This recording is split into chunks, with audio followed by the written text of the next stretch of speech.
up everyone, it's Erin. Welcome back to another bullet journaling plan with me video. I'm in a weird place about October this year. October is my birthday month, so I always want to go a little bit over the top, but at the same time I'm feeling really lazy this month. So I'm actually going into this layout with no idea of what I'm going to do except that I want it to be fairly quick and easy to set up, which I guess means we revert to my old standard, which is sticking bits of paper into my book.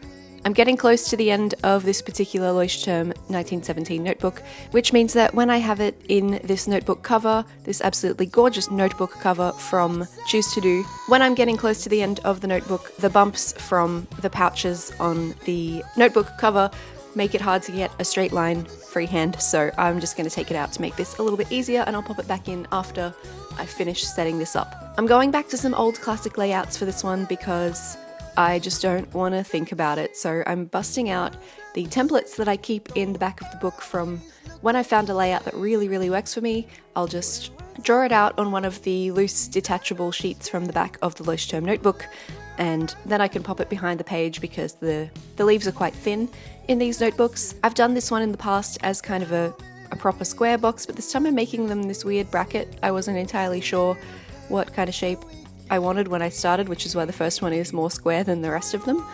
Honestly, it doesn't bother me. It's only got to get me through a month. And I did make a mistake once I stopped using the template behind the page and made one of my boxes a bit too long. Just went over it with a little bit of white gel pen to correct, and we're gonna carry on. Of course, I had to have my phone out next to me with a calendar page up to try and make sure that I didn't get any of these wrong.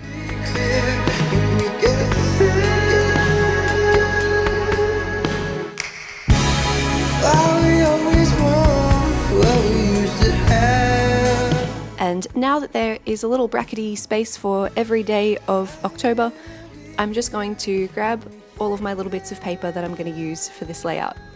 These came from a few different paper collections. The cherry blossom paper is from a Daiso origami paper pack. The other three are from a scrapbooking paper cardstock little pad that I picked up at Kmart. And I've also got this tissue paper, which is from a Bras and Things order, and I've just hung onto it because I'm resourceful like that. I always default back to paper when I'm lazy and don't feel like spending 2 hours drawing in my book getting it set up. The Kmart papers they're like a cardstock, they're a bit thicker, which I don't love for the book because then it makes the pages thicker, which makes the book thicker. The origami paper's really thin and I love that, but it's just so hard to come across lovely patterns in that kind of GSM, so I'm just dealing with it. I haven't needed to use my journal quite as much this year as I probably would in a normal year. It doesn't bother me too much that I'm making it a little bit thicker because I probably won't use every single page all the way to the end of the book. I'll get pretty close too, but I'm planning to start a new journal at the beginning of next year. It's just nice and fresh and clean, and I'm thinking about moving to a different style of journal. Definitely something with a thicker paper, possibly an Archer and Olive. Please let me know what you like to use for your bullet journals. I am in the market, as it were, and definitely in need of some help, so please help me choose my next bullet journal. I've just gone ahead and torn each of these into a vertical strip kind of thing, and then I grabbed some scissors and cut down the sides so that I had a range of strips to choose from. And that's as creative really as we're getting for this one. I'm just going to stack these strips on top of each other and use the torn edges to create some interest, and that is it. So for this first page, I'm just working out how I want to arrange these ones. I like to have the pattern going in the right direction for that little Art Deco gold archway kind of design thing, so I grabbed a different piece there so that it would fit the correct side of the page. I got my handy dandy glue tape. This one is also from Kmart. If you live in Australia, you can just pick these up super cheap. Gonna glue down each one of these bits of pink. I don't know why I seem to default to pink for October. I'm always like, oh, it's my birthday month, so it should be pink, but pink isn't even my favorite color. My favorite color is blue, so I'm not too sure why I've got this weird pink habit for October, but there we go. Maybe it's because it's spring in Australia, I guess. I don't know. I have some washi tape here too. I pretty much just went through all of my journaling supplies and grabbed out anything that was pink. And that's how we got here. So I have some pink patterned washi tape that's going to go in here as well. I'm surprised, honestly, that I didn't end up just doing all washi tape all the time for this layout because I was feeling so lazy. Usually if I have an idea in mind going into the month, I'll go through the journal before I sit down to film and pencil out where everything's gonna go. But I couldn't be bothered this month, guys. I didn't have it in me. I don't know why, I just wasn't feeling it, but here we are. This washi tape is so gorgeous. I am pretty sure I picked this up at Tokyo Hands in Tokyo, which is the one in Shinjuku, I think. Is so freaking cool. Anyway, many stories of many wonderful things. Whenever I run out of a washi tape, my partner and I always joke that we have to go back to Japan now so I can get some more, and I guess that's not going to be happening for a while, and that hurts my heart. And then I'm just going to use a little bit of this very pale, lovely pastel pink tissue paper, and that's going to be what I pop my heading on for this particular page. Not going in with a brush pen, just the good old Sharpie pen for a nice clean, thin line for October. Didn't look up a reference for the hand lettering. Sometimes I do that if I want it to be really nice. Nope, this time just freestyled it, I guess. Torn edges are great because they look purposeful and they look creative, but you don't really have to put too much effort in. It's supposed to be a little bit haphazard and random, which is nice. I love the texture of this. Just gonna add in a number for each day of the week. I haven't put the day of the week, the Monday, Tuesday, Wednesday, etc. along the top. I just didn't remember to leave room for it really, and I guess I could put it over the top of the torn paper up on the right hand side. But I know I start on Mondays, so I can work out what day is what, it's fine. There we go, barely any effort for this page, and look how great it's come together. This gratitude layout is working for me, this whole one word a day gratitude situation, so I'm going to keep doing it. I actually went ahead and I edited this part out, but I went ahead and put together a little template for myself on one of my existing templates so that I could draw this out really easily. So basically it's just a 3 spaces tall box, and I've just worked out how many dots I get across the page and divided that by 3. Making sure to leave one extra awkward box at the bottom this time because October does have 31 days and I'm not going to miss the 31st like I did in August. And my cat has come to visit me. Hi Mitsu. He's a very good helper, and by helper I mean he sits on my hands to stop me from doing whatever it is that I'm doing and demands pats or food. 1 second while I go attend to this kitty's needs. And we're back. Okay, let's get this grid drawn out. I always like to freehand my lines. I just think they look pretty and whimsical, and I don't mind imperfection. I think it's quite nice to have some mistakes in your journal, because if it's perfect, then why, you could have just bought a book that had that in it already.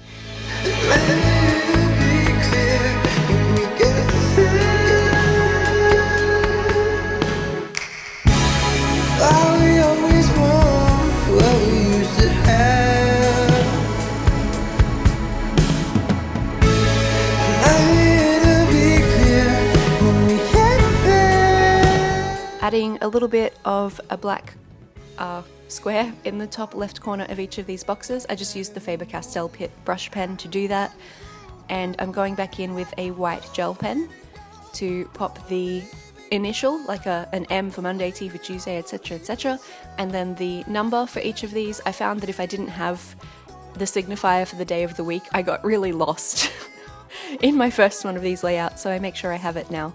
White gel pens are amazing, and if you don't have one in your bullet journal kit, I definitely recommend you get one. Usually I like to put down my decorations before I go in with the main content of the page, but because I didn't know what I was going to be doing this time, I did it the other way around. So pop down the important stuff first and then kind of just decorate around it. I do love a good layering effect, so I'm going in this time with a little bit of the cute polka dotty pink paper. Nice that I just have so many pinks on hand to choose from at any given time. And I'm going to layer it over the top of a little bit of the tissue paper. I still have so much of this tissue paper left, which is amazing. I'll be able to use this for ages, which is fantastic. Definitely a great bullet journaling tip if you like this scrapbooky, collagey kind of effect that I really like, because then every time someone gives you a gift that's wrapped in a cute paper, or you get a delivery and it comes with some kind of decorative paper, hang on to it. I keep it in a little plastic folder, and then every month when I'm sitting down to fix up my bullet journal for the coming month, I can just look through what I've got and make something based on all of those things, which is nice.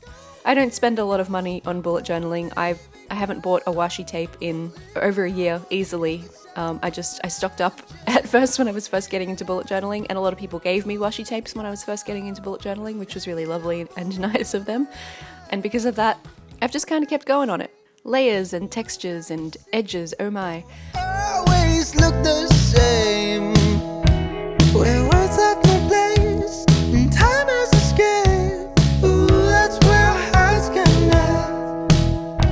So you and I should be human beings and not just pieces in a puzzle. Popping down the gratitude heading at the top here, just once again going in freestyle.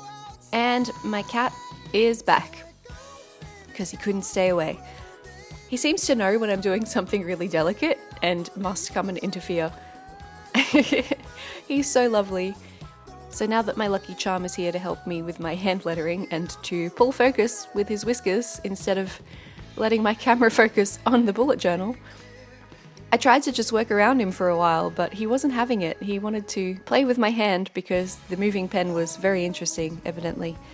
I popped down the heading in just a Sharpie pen at first, but I thought that the thin line was competing a bit with the polka dots, so I grabbed my Tombow Furunosuke and went back in over the top of those letters just to make it stand out a little bit more. It's not perfect, but it'll do the trick. And for my next page, you know what? I'm just so lazy. I can't bring myself to do the layout that I've been doing for my habit tracker for the last couple of months. So I'm going back to an old classic with a twist. I'm kind of combining the layout I've been doing recently with the layout that I used to do every single month. So it's going sideways so that every day of the week can go on the one axis, because I just could not be bothered writing out all of those numbers every time. If you're writing out the number for every single habit individually, oh my gosh, the hand cramps are just not worth the effort. I'm still giving each habit 2 vertical spaces, even though it really only needs 1, just because I wanted it to fill up the page a bit more. Bye Mitsu, thanks for your help, darling. So 2 spaces for each habit, and then leaving space for 10 habits. I usually only track 9, but it's nice to have the extra space in case I think of something else during the month that I want to track. And then popping the initial for each day of the week above the number so that I can work out where the heck I am. Once in a while, Prince Charming don't smile. In fact, he won't show up at all. So you and I should be human. And then some more paper for the side. Oh yeah, very creative, aren't we? A lot of this is just experimentation. Seeing what will fit where, playing with layering things, seeing what you like and what you don't like. The washi tape is great because it's nice and thin, so it can fit into the tricky places, whereas the paper is, I've cut it to be a little bit thicker. You can trim it down, of course, but I'm just that lazy this month. I can't help it. Maybe it's something about the fact that I'm about to be 33 years old. I'm just like, I don't have time for this. I definitely have time for this, I just didn't feel like it this month. And you know what? That's the beauty of bullet journaling. You can just go all out when you feel like it, and then not go all out when you don't feel like it, and that's completely fine and amazing. And that's why I love it so much. Last month I had the motivation to go in and draw individual flowers on every single page, which is just a Herculean feat to me this month, I guess. I don't know. I've actually gone ahead and nixed a page from my usual layout. I'd usually at this point do an expense tracker on one side of this spread, and the other side would be my social media planner. Guess what? I don't use the social media planner. It is a waste of a page because I don't care about social media right now. I truly just have put no effort into posting on my photography Instagram. I haven't really putting much effort into posting on my bullet journal and art Instagram either. It feels like a waste of time to me right now. I don't know if that's also a, hey, I'm 30 something thing, and I'm like, social media's for the young ones, but you know, whatever. I've also been finding that a single page for my expenses hasn't been enough because everything that was kind of suspended when we went into lockdown is kind of moving again now. except for some elements of my work. So I'm giving myself 2 pages for expenses. This one hasn't changed at all, ever. It's literally just 3 columns that take up the whole page. I've allowed myself some decoration at the top since I have a whole extra page this time around. The columns are item, cost, and category, so that everything I buy, I can write it down, and then at the end of the month, tally them up by category, add them into my overall expenses tracker, which is in the initial layout at the very beginning of the book, which I can pop a link to up in the cards for you since we will all be setting up brand new bullet journals soon, I'm guessing.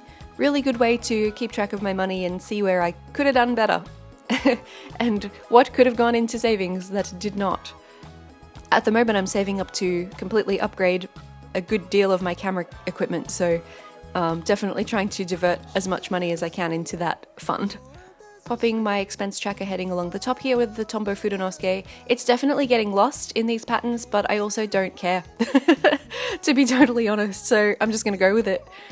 It doesn't stick to that particular paper quite as well as some of the others, but it's fine.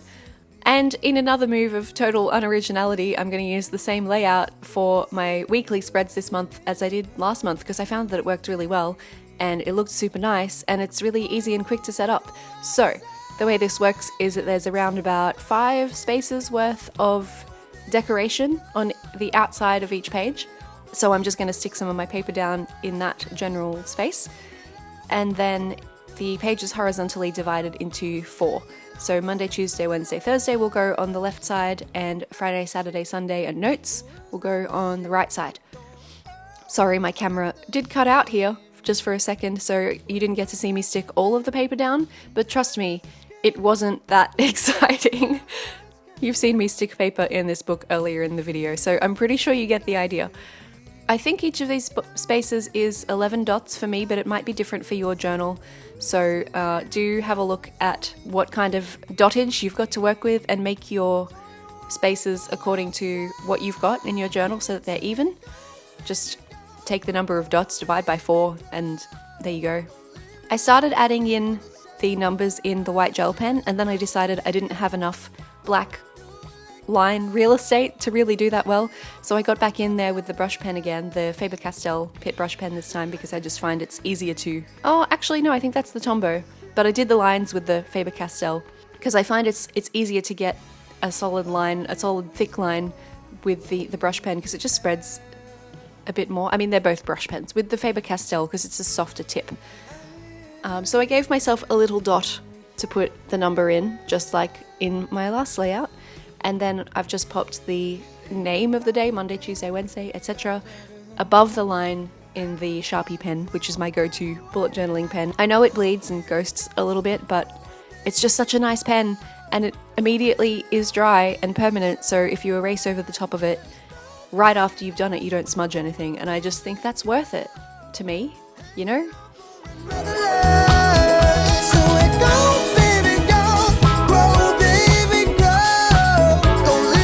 Gonna pop a little tab. Oh no, okay, this is my last blue tab from this set apparently, so November, December are gonna have to be a different color, but these are just a little post-it tab. And here's the final flip through. I hope you've enjoyed this very easy, simple, speedy setup for October. I had a great time making it for you, even though I didn't want to put too much effort in. I still enjoyed the process. If you'd like to find me in other parts of the internet, you can find all of my links in the description. You can also stick around and subscribe for more bullet journaling content because I do make one of these videos every month. I also make camera reviews and stuff like that, so hey, maybe you'll learn something if you hit subscribe, who knows? Once again, my name is Erin. I hope you have a wonderful October wherever you are in the world, and I will catch you again soon. Thank you, bye! So you and I should be human beings and not just people.